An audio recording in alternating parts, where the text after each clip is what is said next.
Hello, my name is Rabbi Deborah Waxman, and I am the president of Reconstructing Judaism, the central organization of the Reconstructionist movement and of the Reconstructionist Rabbinical College, which trains amazing Reconstructionist rabbis.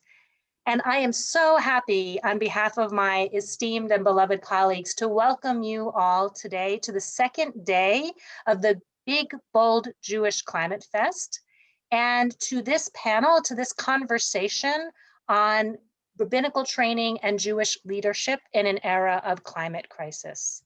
At this moment, it is my great pleasure to invite my friends, my colleagues to introduce themselves. Hi, everybody. I'm Rabbi Bradley Shavit Artson. I'm the Abner and Roslyn Goldstine Dean of the Ziegler School of Rabbinic Studies, which is located in Los Angeles and which trains conservative rabbis. I'm also Vice President at American Jewish University, which is where the Ziegler School is located. And then finally, I am also the Dean of the Zacharias Frankel College, which is a rabbinical program located at the University of Potsdam in Germany, training conservative and Masorti rabbis for Europe. Hi, I'm Rabbi Dvora Weisberg. I am the Rabbi Aaron Pankin Professor of Rabbinics and the Director of the Rabbinical School of Hebrew Union College, Jewish Institute of Religion.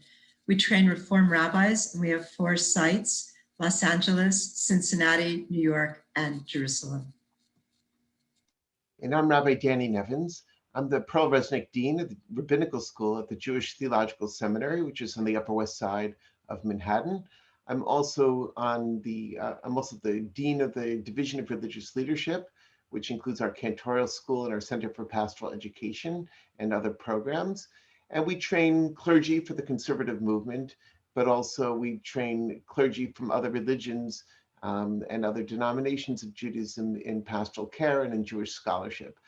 And in terms of my own scholarship, I'm a member of our Committee on Jewish Law and Standards, writing responsa for the conservative movement with a focus on bioethics and technology and contemporary society.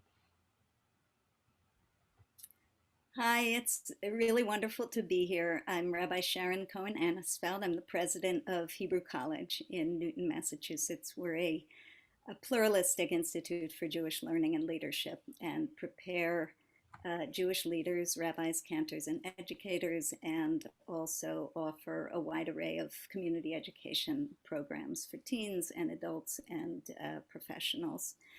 And I'll just say that I think we're all feeling grateful for this opportunity to be together and be in conversation with each other, something that it happens too rarely, and we look forward to it and look forward to doing it more often. I feel very confident that it's going to be a really rich conversation, very full of substance and great learning.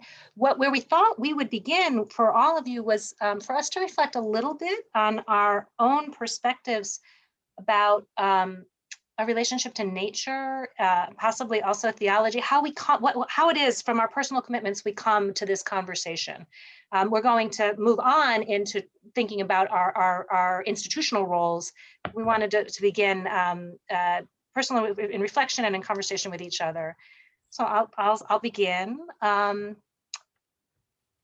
where I want to start off with is I was a very bookish kid and remain kind of a pretty heady person.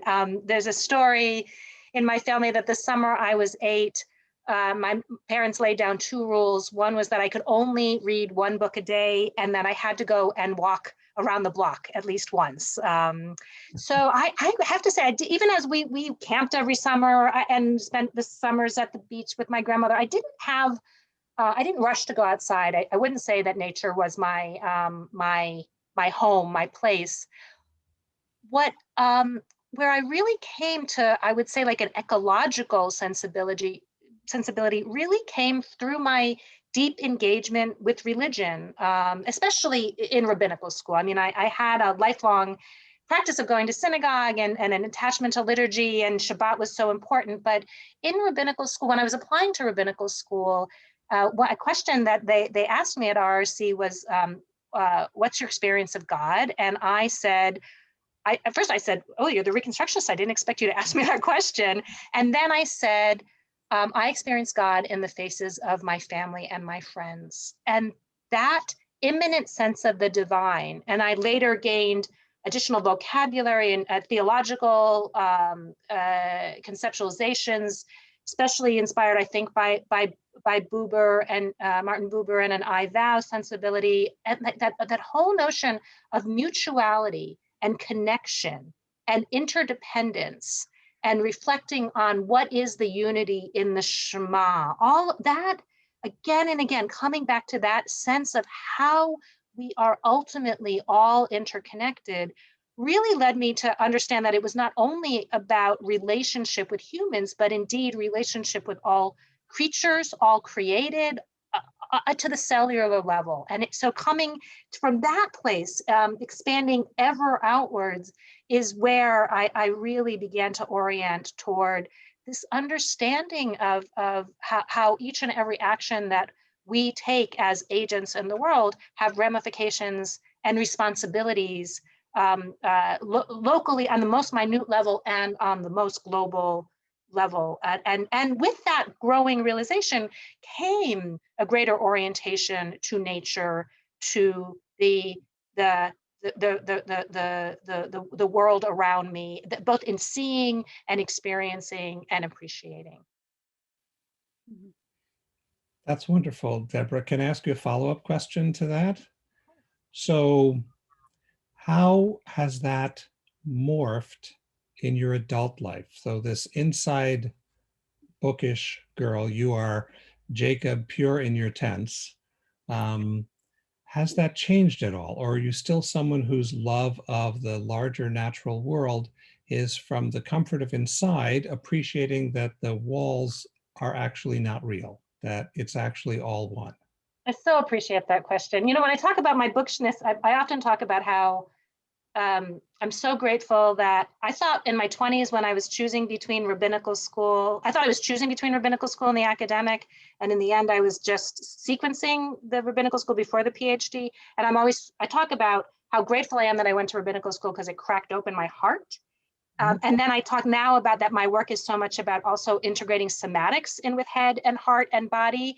And I think as part of that commitment and as part of this awakening that I was just describing, I try to be outside much more. I try to go outside every single day. That has felt pre-pandemic, I traveled a great deal and I tried to make certain that I would get into the natural world.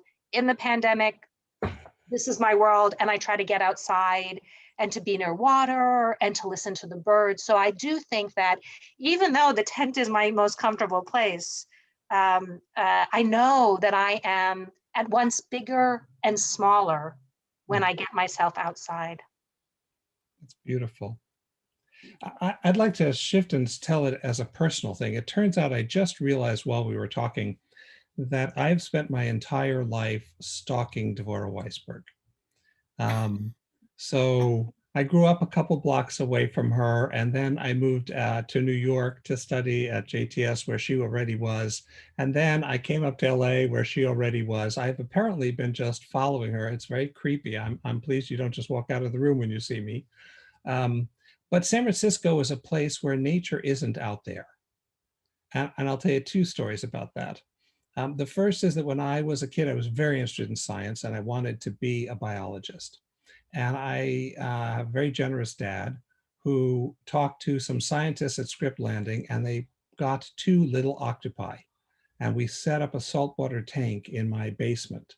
One of them did not make the trip home, but one of them lived for almost a year, which for an octopus is pretty good. His name was Ichabod Clancy.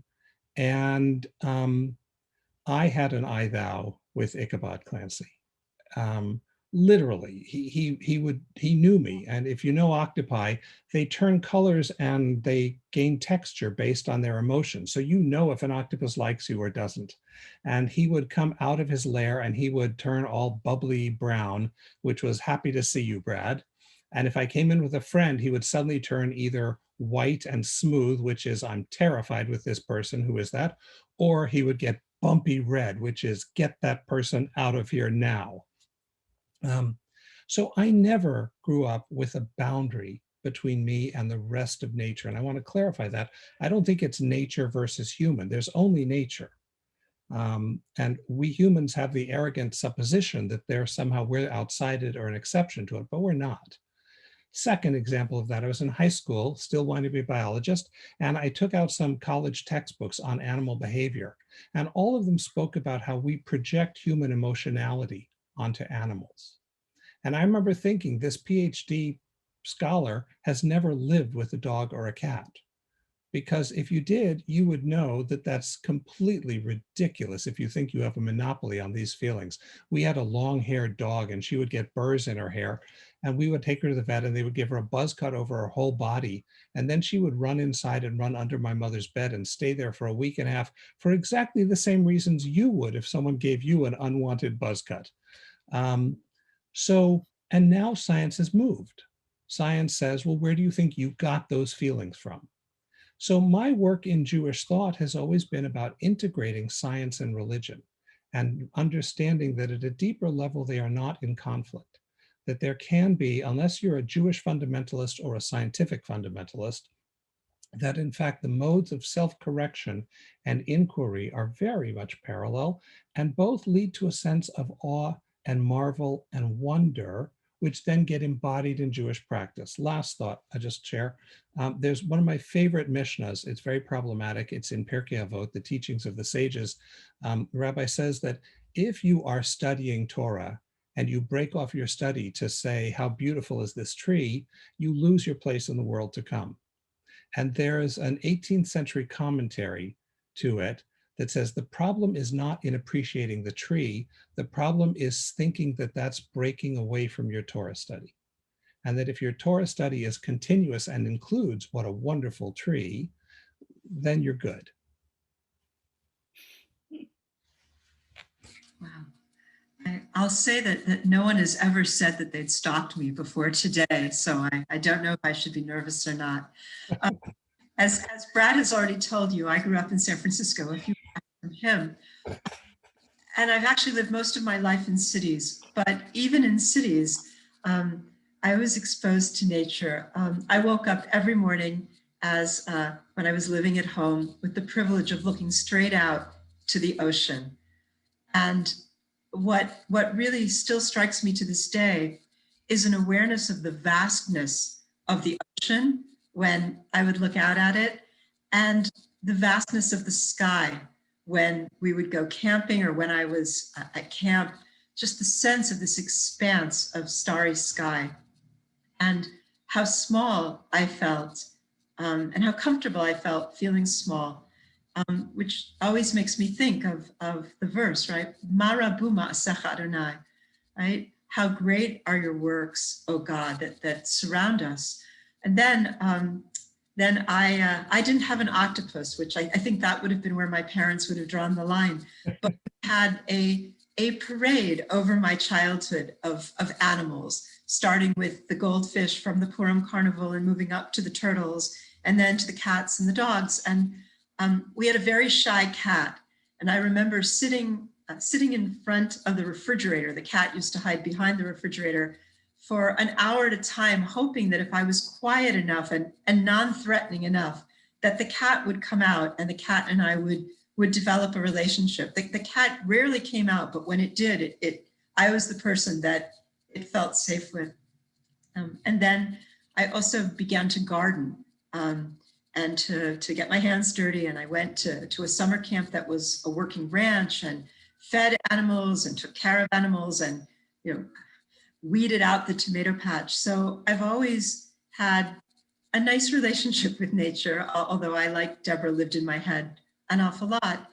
And one of the things I was so happy about when I came back to California was the vastness again of the various ecosystems, of really looking around and realizing how powerful the world is and how beautiful it is. And my theology, in part, is about recognizing that all of creation reflects the Creator, and that we live in an interconnected system where each of us is simply a part of a magnificent whole. And so that's what I bring to this discussion. Maybe I'll pick up there when Dvora was saying at the end about a spiritual sense of interconnectedness, which we've heard also Brad was speaking about. There isn't nature, everything is nature. I think that my spiritual life really began before I studied Judaism. When as a child, I explored the mountains of the Northeast of the United States, especially the Adirondack Mountains, an area that I spent all my summers as a kid, and I now continue to go to summers, falls, and also in the winter. Just a few weeks ago, hiking in the snow in upstate New York, the silence of the woods as the snow fell, and then hearing the sound of the frozen creek beneath the ice. These are some of the most numinous moments. And even as a child, I began to hear about threats to the beauty that I was witnessing in the phenomenon of acid rain, where the industrial Midwestern plants, coal plants, were sending clouds of pollution that were arriving and precipitating on my beloved Adirondacks. And I was being taught already from an early age that the lakes and the streams were in danger of becoming sterile, of becoming dead. And it was so against the ethics that we were being taught of leaving no trace behind. And so I guess my first spirituality was very much about the lessons of being in the world and responsible for the world. And then as I began to open my mind towards Jewish learning, this idea of kol koreh b'midbar that you find in Isaiah 40, that the voice is heard in the wilderness, was very responsive to me. And I started to look in the Bible for nature, and I found mountains everywhere. And specifically mountains. If you think about it, the Torah has many people climbing mountains. Abraham climbs mountains, and Moses, even at the very end of his life at 120, is still climbing up and down the mountains. I think he's arguing with God. God says, you have to go down the mountain, then you can come back up. What does it mean to say to a 120-year-old man, by the way, just go down the mountain one more time and then just climb back up? But there's something about the exhaustion of taking a step and climbing higher and feeling that as one physically ascends, one also gains broader spiritual perspective. That is something that really connected for me, my Jewish learning and my love of nature, my love of the woods and the wild places. And although I'm a very bookish person too, for me, actually, nature and love of it came first. Mm. Oh, there's so many threads I want to pick up on here, but maybe I'll just focus on two that are really emerging strongly for me. So the first is this theme of interconnectedness, which I just feel like each of us have touched on in different ways. And Bradley, I couldn't agree more. Even the question, sort of what is our relationship to nature, already articulates itself in a way that is sort of contradicted by everything we're saying, that there isn't something out there called nature that we have a relationship to, but nature includes us. It includes the air we breathe in and out. It includes water that is outside of us and the water that is inside of us. It includes the ground we walk on, whether it's pristine or paved. Really, it's all part of nature, and we are part of it. We're all going back to some early memories. The one that came to my mind first was sort of my first memory of thinking explicitly about God, my sort of first explicit theological memory, which, believe it or not, was from Mrs. Malowitz's Hebrew school class. I think it was first grade, and she had taken the class outside, and I have a very vivid, kind of palpable memory of sitting outside having this discussion under a tree, and I was scandalized to hear one of my classmates, Danny Troop, maybe you're listening, wherever you are, Danny. Danny said he didn't believe in God. And I was really scandalized. I don't know, I was 7 or 8, but because I had this very, very strong feeling of God essentially as a presence at the heart of existence that connects all of us, and a presence in me and in Danny Troop and in the tree that we were sitting under and in the grass that we were sitting on. And so I think what scandalized me was trying to imagine what would it feel like to live with a sense of absence at the heart of existence as opposed to a sense of presence at the heart of existence. So that's one memory that comes to mind, because it was such a, just in terms of this conversation, such an early memory of that, a presence that connects, and that understanding of God is one that was with me at a young age and has gone through, has evolved and taken on different language. But I think it's really fundamentally, it feels very connected to what you were saying, Deborah, in particular, but it's fundamentally, I think, my experience of the divine. The other thing that I wanted to pick up, and connects us all, all life. So no boundary there between human life and the rest of life in terms of our relationship to that presence that connects. The other thing I wanted to pick up on, just as you were talking, Dvora, about the sense of humility and awe in the presence of the vastness of nature, is just another really important memory for me, important experience, was from a time that I was living in Israel, and I was on a Shabbat afternoon in a Torah study session, and the teacher was teaching about the importance of having a sense of katnut, having a sense of smallness in order to receive blessing, in order to receive bracha, that we need to be able to cultivate a sense of smallness in order to receive blessing.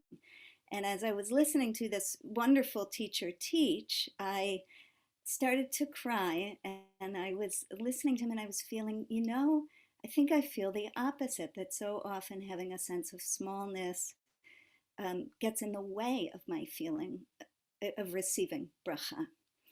And I admit, a part of me was thinking, maybe you need to work on your sense of smallness. But for me, I think I that's not helpful.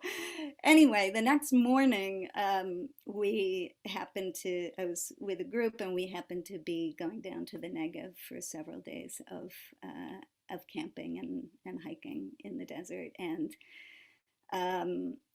I just remember early the following morning going onto a hilltop to daven, sort of facing the desert, and having this moment of, oh, this kind of smallness, not the smallness in relation to other human beings where we're comparing ourselves and feeling small, but the kind of smallness where we're all standing before the vastness of the desert, of the divine, and radically equalizing sense of smallness in the face of that vastness. So I just really wanted to appreciate you picking, lifting up sort of that sense, Dvora, of the way also our relationship to the vastness of the natural world is so deeply connected to our sense of humility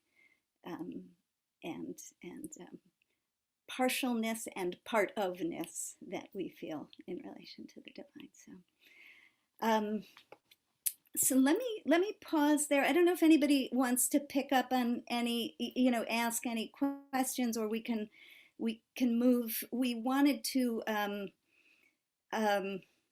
I guess we wanted to move into talking more explicitly about our work as leaders of institutions that are preparing people for religious leadership. And I guess the way that I wanted to frame that sort of cluster of questions for us is that in some ways I think a central religious question is, what does it mean to live responsibly in relationship with that presence that connects? I mean, if we all are talking about that deep and radical sense of interconnectedness of all things, what are we saying about what it means to live responsibly in relation to that? And what does it mean to prepare leaders who are helping all of us cultivate a sense of both awareness of that and responsible living in relationship to it? And of course, those questions are sort of brought into relief, sharpened, made more urgent as that sense of interconnectedness is in some ways so violated and endangered by the way that we're living and the climate crisis that we find ourselves facing, very much of our own making. I so appreciate how you framed it, Sharon, and I do think that commonality, that no surprise that we all we come to a place of awe, and I think and deep humility as we're talking about that. And I think for me, with that recognition of mutuality and interconnection, then comes obligation. And so, I mean, my background is that I grew up in the conservative movement, and now I find myself in the Reconstructionist movement. And we understand ourselves to be deeply in relationship to halakha and not bound to halakha. And an abiding preoccupation I have as a rabbi and as the leader of the movement and conversations at all time is, how do we, if halakha is not binding, then how do we cultivate a sense of obligation and a sense of responsibility so that people voluntarily submerge their individual interests in the service of something larger, whether it's minyan and community, or it's in the service of this imperative of saving an endangered planet. And so that, for me, it is always about drawing deeply from the wisdom of our ancestors, whether it's the images or the practices or the sense of articulating what responsible behavior looks like. So it's constant engagement and it's constant discussion through the prism of our classes and our community building around the classes and in the co-curriculum and in internships and in both drawing on the skills and the content that we're teaching, but at all times trying to raise up precisely the questions that you asked, because each of our students are going to answer it differently. We're not looking to train cookie cutter rabbis. We want to develop the most authentic. I'm sure this is true across our institutions. We want to help them to find the most authentic sense of selves. At the same time, we're trying to both orient them toward the past and toward the wisdom of our ancestors, and orient them toward the present and the future. This is a pressing issue. Give it your attention. Bring whatever it is you have to bring to move the needle, to tell the story, to join in coalition and solidarity to make a difference. I would say that one of the things we're always asking ourselves is, what are the tools that our students need to fulfill the vision that they bring to rabbinical school, or the vision, which often changes, obviously, with which they leave rabbinical school and enter the rabbinate. So I think that that this issue, like many other pressing issues, calls on us to think about both how are we bringing to our students the ability to study, to transmit, to transform the textual tradition that Judaism has, which has something to say about stewardship of the planet, of our responsibility to all of the world and not just to ourselves and our own desires. And then, of course, the tools that we teach them in order to translate that into action and into leadership. So what are we teaching them about community organizing? Because you can't save the planet by yourself, right? You could have the best vision in the world, and unless you can convince people to join you and convince people with power to act, it doesn't do any good. How do you persuade people? How do you speak in a compelling way? How do you care for people who are suffering the consequences of the poor decisions that human beings have made? So all of those things that we teach, even when they're not specifically about the climate crisis, are things that we can bring to bear, our students can bring to bear, our alumni do bring to bear upon the issues that most speak to us and should be keeping us all awake right now. Dvora, I find that so powerful. I want to respond to something everyone has said and then build on what Dvora just said. In speaking about humility, a very important virtue, one of my favorite thinkers, Walter Kaufmann, came up with the phrase humbition, which is the combination of humility and ambition together, because you don't want your smallness at the expense of others, and there are others who are willing to impose that kind of smallness, and that's not good. But a sense of oneness that becomes manifest in I am part of something, and that's part of what gives me meaning, that none of us are defined separate from the world. We are integrated with the world, and we are the totality of all of our relationing, all of our relationships, and that's really how we keep changing and growing and becoming. I'd like to emphasize the notion of landedness, that, the Bible tells a powerful double story, that Adam, the earthling, comes out of the earth. And it never specifies where that earth is. In fact, there's a wonderful rabbinic story that says that parts of Adam were made from the earth of all over the globe, so that there's nowhere where we're not all at home. And that feels so powerful, to see the whole beautiful planet as our home has got to be a piece of the solution. But then the Torah goes beyond that and gives us an additional landedness. We learn to love all of it by a special relationship with a part of it. So that in Jewish tradition, our veneration of and attention to the land of Israel and how we live in it and how we cultivate it and how we allow it to rest, all of that Judaizes it, not for the sake of separating the land of Israel from the earth as a whole, but how else can you learn to love if you don't love the individual and love the specific and love the concrete? And then the second thing I want to talk about is the challenge of sanctification.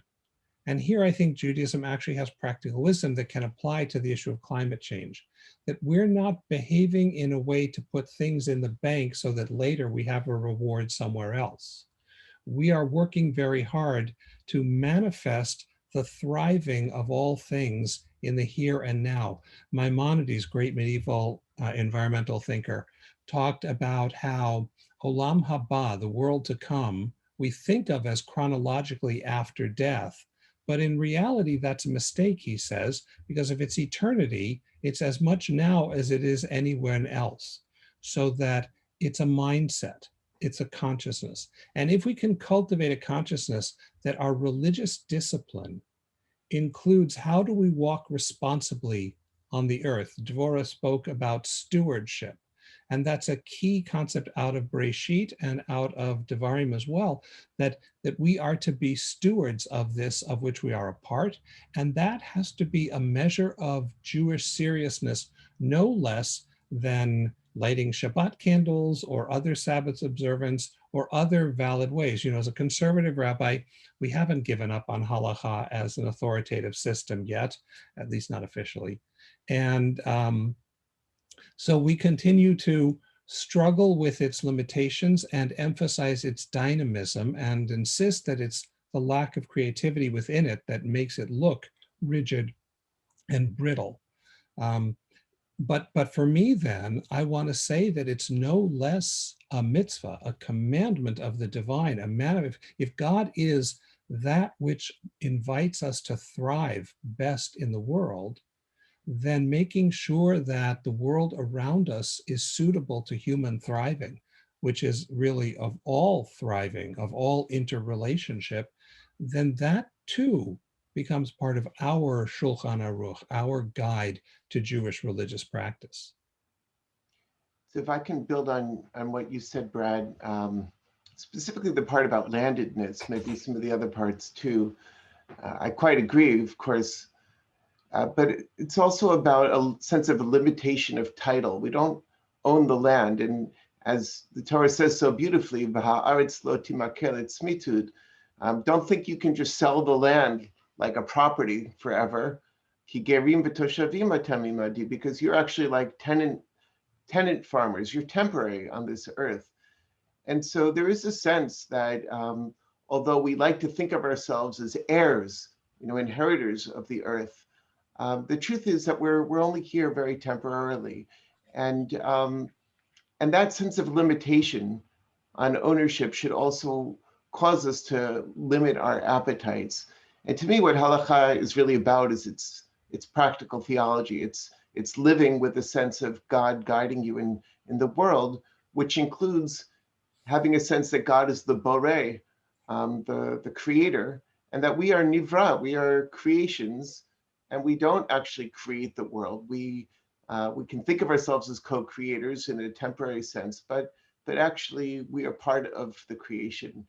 And so we have an obligation to limit our appetites. And so if I could transition to the students, I think actually the students perhaps are having a clearer sense of limitation than some of us are, because I think they've grown up, like our sense of environmentalism growing up in the 70s and whatever, the 60s, 70s, 80s, was more about pollution than about the climate crisis. Some of the early prayers I wrote about the environment were very much about how we've polluted the planet. And that's true. But I think what's going on now is a sense that we are cooking the planet in a way that is causing damage, which is not only about pollution, but about the entire temperature and the sustainability of life. And I think a lot of our students are actually leading the way. Many of them, our students, are climate activists, and they were that before they came to rabbinical school, and then are expanding that as rabbinical students. Many of them are fellows with Dayenu and with other environmental organizations and teaching at this very conference. And we're very proud of them. But I think sometimes they're also challenging us. How could you serve this food which was not sustainably produced, for example? Why should we fly to Israel and to live on the other side of the planet when localism is so much part of the ethics of environmentalism today, that we need to improve the area around us and not pollute further by moving? So the challenge of how we consume, the challenge of how we move, the challenge of how we live, can we lighten our step upon the earth? I think that these are very much native to traditional thoughts in halakha, which are trying to teach us to control our appetites, to not feel that we can eat anything and do anything, but that we need to limit ourselves a little bit for the sake of surviving and expanding our consciousness to connect to our Creator.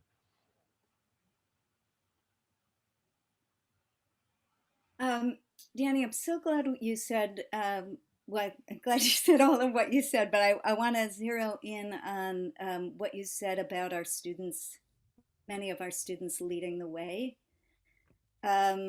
Because this is, for me, I can't think about this question of sort of what are our responsibilities as leaders of institutions preparing religious leaders, without thinking about the fact that in many significant ways, a significant portion of our students know more about climate change than I do, have been actively engaged in working on the issues for, longer, well, maybe not longer than I have, but more actively than I have. And not just me, but, we have so much to learn from their experience in this area and from their sense of urgency. Deborah, when you said, how do you cultivate a sense of obligation without it being grounded in halakha? I'm like, they have such a clear sense of obligation around it, and it's for some may be grounded in halakha, and for some it's grounded in the relational imperative of living in this world that we live in, and so that doesn't feel like the hard part in terms of sort of what we can offer and have a responsibility to help cultivate in my own experience.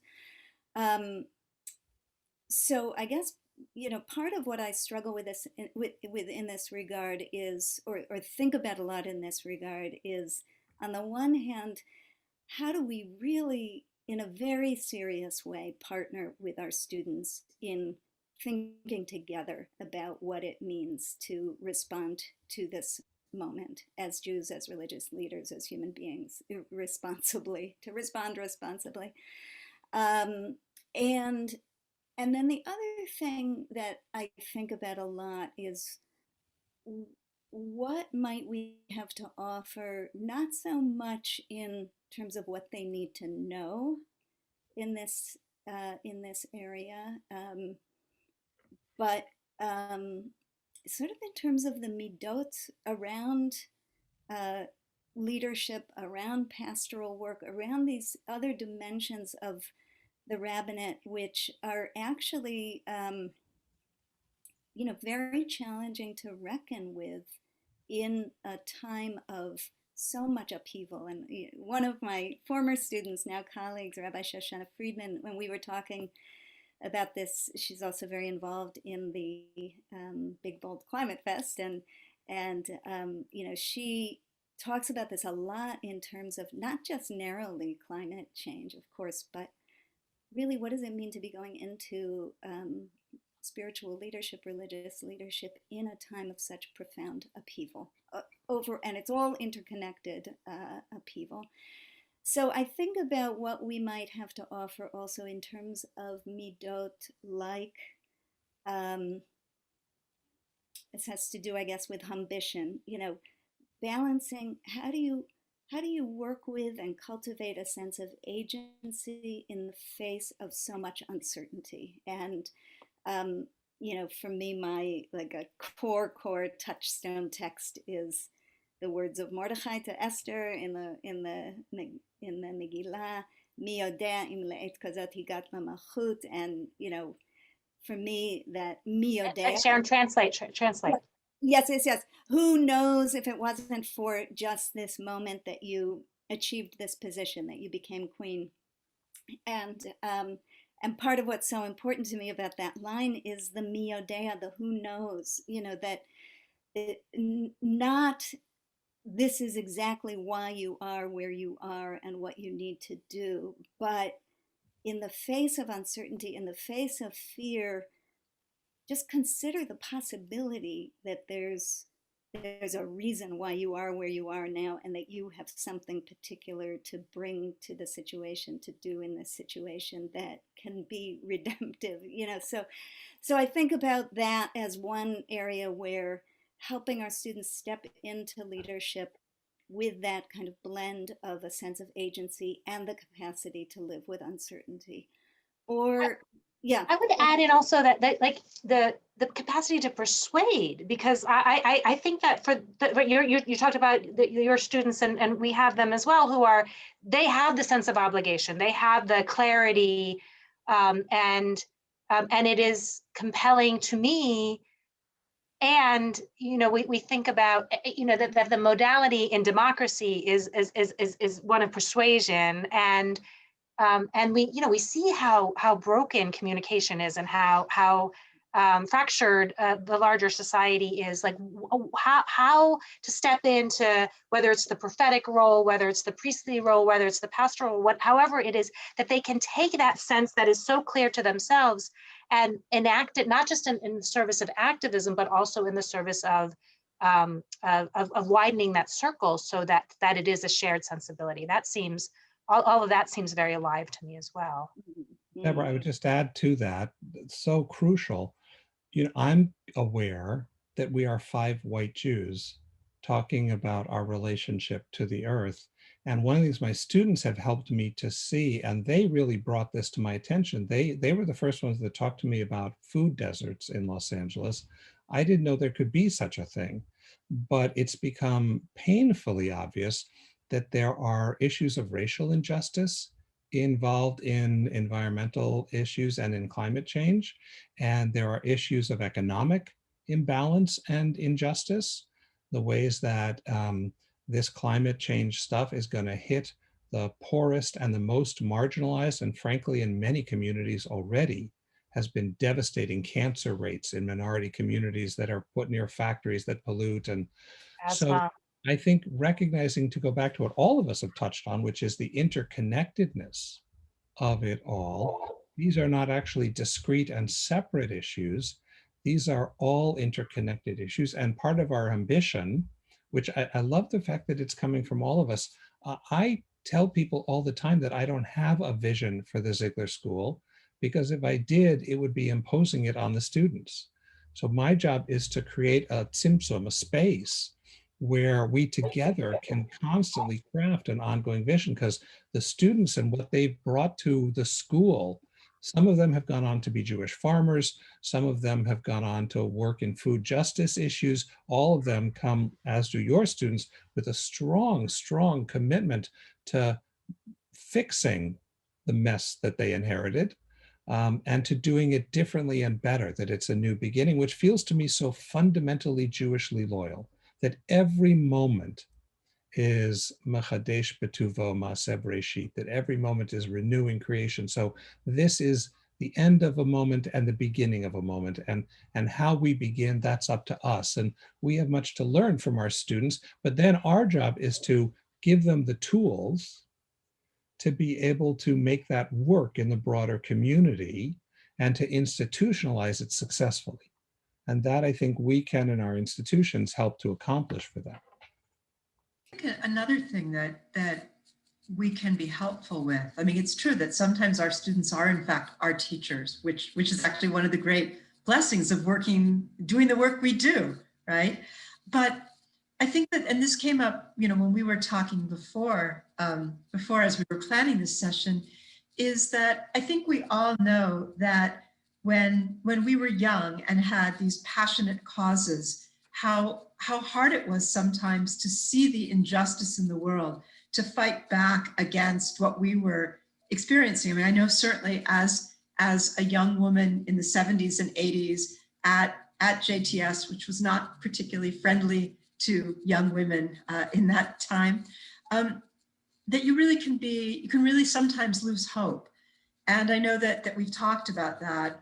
And one of the things that really strikes me is our students need our support to continue to believe sometimes. And I'm thinking of a text that I've taught many times, that the questions you'll be asked at the end of time, at the end of judgment, in the tractate of Shabbat, in the Talmud. And one of them is, Tzipita Yeshua, loosely translated, did you anticipate or did you look forward to what I guess we could call salvation? And as I try to explain that to people, the words suddenly become very foreign. It doesn't sound very Jewish. But I've said to people, this means, did you have faith that things could be better? Did you have faith? And I know right now when we confront the climate crisis, it seems overwhelming and just, we're going to destroy the world. And I think at this moment, the notion of hope and the notion that even if we can't know that the things we're trying will succeed, even if it might be that we could in the end fail, that we have to live out our values. We have to live our best hopes, because that's what each of us is called on by God to do, is to do the best we can to have faith in the future. Dvora, you beautifully transitioned us into what we wanted to be the final part of our conversation, and we have just a little bit more than 10 minutes to go. So thank you so much for we wanted to think about what about the future? What are the obligations? What are the opportunities? What are the orientations? I want to open it up to. Well, I'd like to quote our friend, Rabbi Jenny Rosen, who founded this wonderful new organization, Dayenu, but before that had worked for HIAS with refugee issues. And as she said in a recent article, the two issues are really linked. And this is going back to what Brad was saying about the justice implications of the environmental or the climate crisis, because as climate change is causing the interiors of continents to dry out and the coastlines to be flooded, there's going to be massive numbers of refugees. We already have massive numbers, 60 million refugees in the world. And if that gets doubled or tripled, and if diseases continue to grow and are moved, as all the people move and more diseases spread more quickly, there's no hiding from this crisis. And so that can tend to lead to a sense of despair. And I think one of the things that we need to learn from Judaism and from our Jewish history is the importance of maintaining hope, but not just an empty hope, Lu Yehi, if only it could be, but to have a sense of responsibility. And, when I read about the climate crisis, I think about mitigation, which is trying to slow down the rise in temperature, about adjustment, and so that we can prepare and harden our societies for the change, and then anything that we can do to ameliorate the situation. These are not just general human values, but they're actually Jewish obligations. And I don't really set them apart. Like there's like ritual law, and then there's sort of environmental law. It's all connected to the idea that we're not owners of the earth, that we have to release and loosen our grip on the world and stop thinking that it's ours to do with as we will, but rather that we have to be protectors of this glorious place which God has given not to us, but to all that lives. I host a podcast called Hashidenu, Jewish Teachings on Resilience. And so I've come to this belief that resilience is hardwired into the Jewish civilization. And it's one of the reasons why we, the Jewish people, and the Jewish civilization has continued throughout millennia. And frequently, most of the time, I'm talking about psychological resilience and the notion of catastrophe. That we've again and again encountered catastrophe where we question what our relationship to the divine and what our relationship to each other and to the wider world is, and that we have found ways to recreate and to reseed.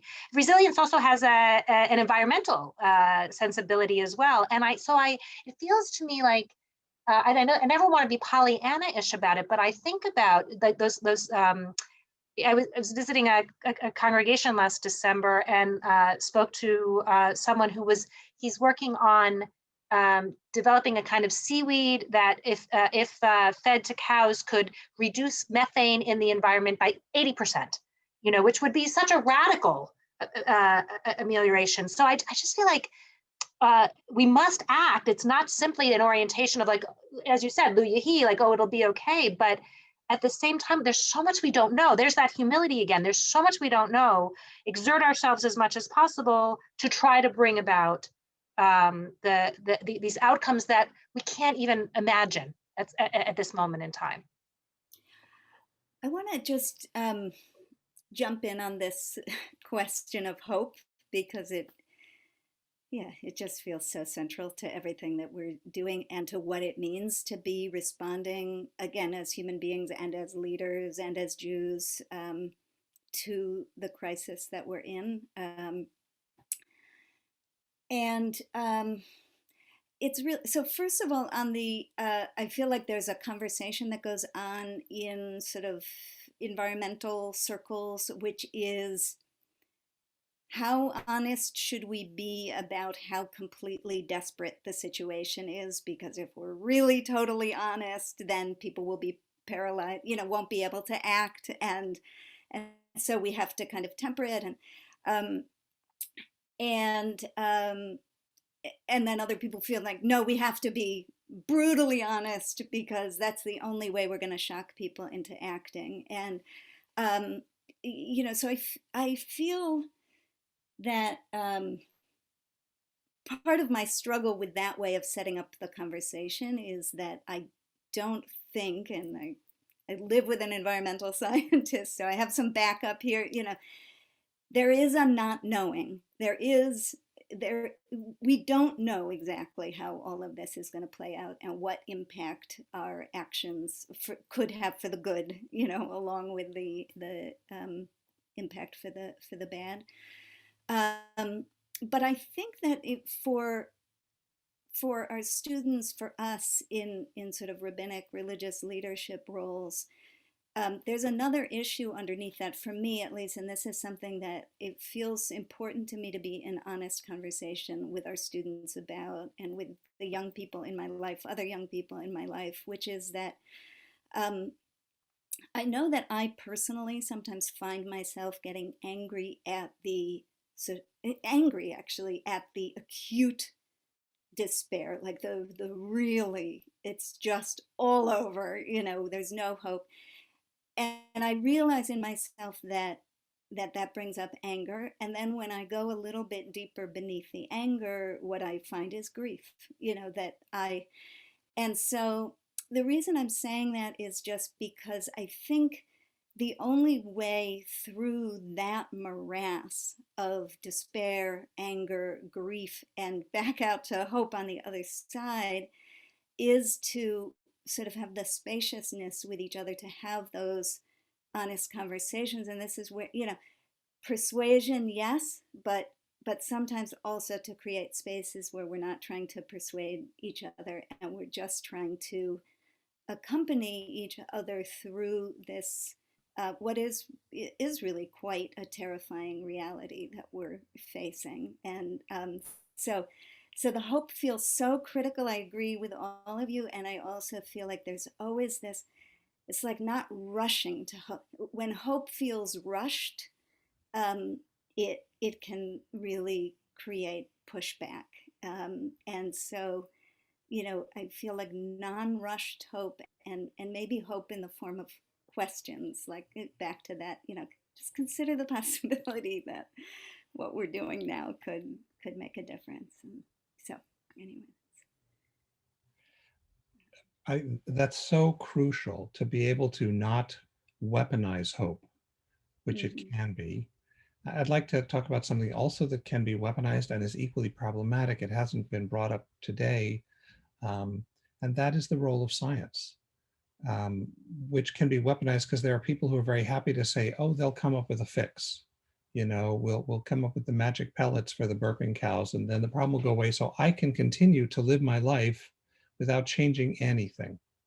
And I guess what I want to do is avoid the dichotomy of either science is the hero swooping in to save us and we're passive, or God is the hero swooping in to save us and we're passive.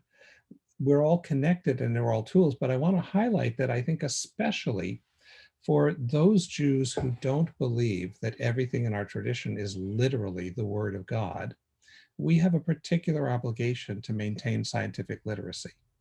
And I know that all of our rabbinical schools are overburdened by what we have to teach our students in a very short period of time. So I'm not suggesting we take a year off to gun them up, but I do tell my students, I teach a course in religion and science.